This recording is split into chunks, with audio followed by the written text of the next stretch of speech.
Right guys, so we are all done. It's about 5:45. We started at 8 o'clock, stopped for half an hour, albeit it went really smoothly, but they were loads of trims, loads of components to put on. We had to sort out the leveling, we had to sort out loads of junctions, scribing, just making sure everything was tight and nicely cut up against the wall in all ways, scribing around the skirting, scribing up against the wall, because we didn't want any joints, we didn't want any silicone joints, anything like that. I've ended up going over the whole thing and giving it one more coat of Osmo oil, so it's had 3 in total. So it's lovely and solid. It's brought out the grain even more so. And to be honest, this house is absolutely adorable. It's lovely. It really, really does suit this room.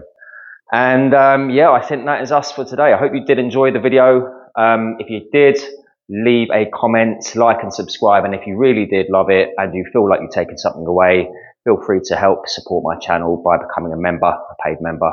That'd be truly awesome, because as you can tell, tons of filming went into this one. At least an hour and a half today of just filming this so you can see it. So other than that guys, got to go, got a beer to drink, take it easy. Have a good Friday, see you next Friday. Ciao for now.